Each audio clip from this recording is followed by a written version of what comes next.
Good afternoon, everybody, and thank you very much for coming here on what is, for all of you, an important day with several issues in the news. I will have a few announcements to make, and then I will respond to a few questions if any of you have. As you are aware, the Prime Minister and the Minister of State for External Affairs, Srimati Praneeth Kaur, have already expressed their shock and sadness at the horrific shooting yesterday in a Gurudwara in Oak Creek in Wisconsin, United States. The External Affairs Minister is also scheduled to address this issue at 4:30 p.m. today at his residence. So I will not make any statements on that, so that you have an occasion to interact with the External Affairs Minister on that. I have two other announcements, and the first is that, as you are aware, that the External Affairs Minister will tomorrow meet the ministerial troika of the Community of Latin American and Caribbean States. This meeting will be preceded by bilateral meetings between the External Affairs Minister and the Foreign Minister of Venezuela, the Foreign Minister of Chile, and the Vice Minister of Foreign Affairs of Cuba. These will be individual meetings which will be back-to-back before the meeting of the Community of Latin American and Caribbean States. As you are perhaps aware, consists of 33 member states in Latin America, and it took its present form in December 2011 in Venezuela, and a meeting with the External Affairs Minister in this new format is indicative of the interest in raising engagement between India and the CELAC. For your information, our trade with Latin America has grown by about tenfold in 10 years. In 2000, it was about 2 billion, and it is 25 billion in 2011. While it is significant, yet it is modest in comparison with India's larger trading partners. Our cumulative investments in Latin America are in the range of about 16 billion, mostly in hydrocarbons, mining, IT, and pharmaceuticals. We have also set up, I think, 12 IT centers in 12 countries in the region, and India offers about 450 I-Tech scholarships annually to Latin America. We will have a separate briefing session on India and Latin American ties for those of you are interested after the end of this briefing. I have a final announcement to make, and that is on the 8th of August, the External Affairs Minister will meet the Deputy Prime Minister and Minister of Foreign Affairs of Belgium, who is currently in India. Mr. Didier Reynders has already had interactions with the Minister of Commerce and Industry, the Minister of Railways. Belgium, as you perhaps are aware, has emerged as one of India's important trading partners in the EU. In fact, it is the second largest trading partner in the EU after Germany, and about a little in excess of 10 billion euros. India is the fifth largest trading partner for Belgium and the second largest importer of Belgian products.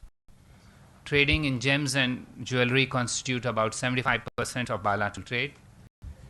India's IT sector is also well represented in Belgium. It is expected that the two ministers will discuss means of strengthening the traditionally warm bilateral relations. With that, I am ready to answer any specific questions that you may have on these or any other issues. Yes, Ranjit? The non-aligned meet on Palestine has been cancelled. So any take on that? Yes, there was a NAM ministerial committee on Palestine which was to meet in Ramallah. Unfortunately, this could not take place, although it had been decided as far back as on May 10th, 2012. We have taken strong objection to this, to the fact that we are unable to reach people by holding this meeting in Ramallah. But this only strengthens our resolve to assist the Palestinian people in their legitimate quest for dignity and in their inalienable right to to statehood. Yes, Naveen? On the UAE fisherman thing, is any compensation being offered, sir, from the US side?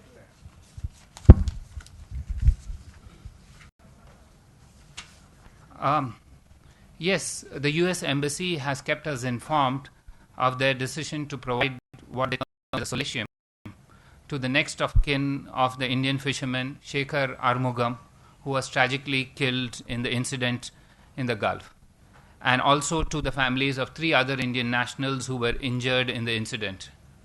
We understand that this humanitarian ex gratia payment does not prejudice the final outcome of the ongoing investigation which is currently underway in the United States. I think the details of these are best revealed by the US Embassy, because they have worked out these details in consultation with, I think, the government of Tamil Nadu on that.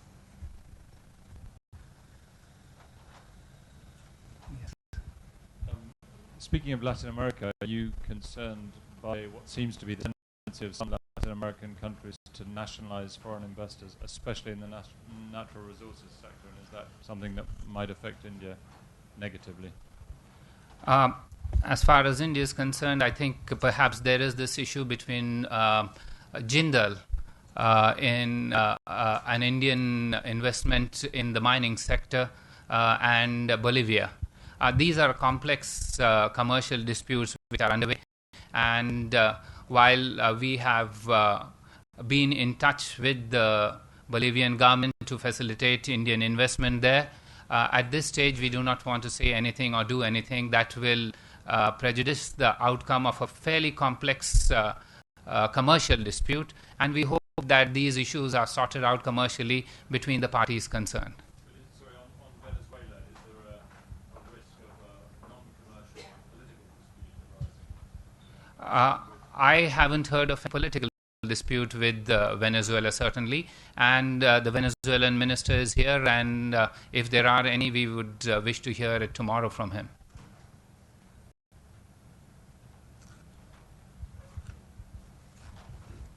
Yes, Shalendra. Sir, fate of 450 Indian students has come to some uncertainty. As yet another visa fraud has surfaced in US university.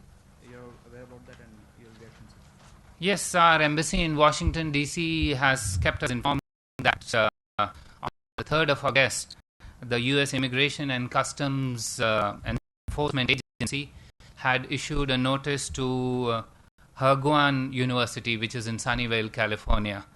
The notice relates to the intent to revoke authorization to the university to enroll foreign students, which is also referred to as, I think, Student and Exchange Visitor Program. Now, you are perhaps aware there are 100,000 Indian students in U.S. universities who enjoy high reputation for their academic achievements. Our immediate concern, of course, is for the welfare of these students who are enrolled in this university, and our consulate in San Francisco and our embassy in Washington are in touch with the State Department as well as with the U.S. Immigration and Customs Enforcement Agency, and we hope to take it from there.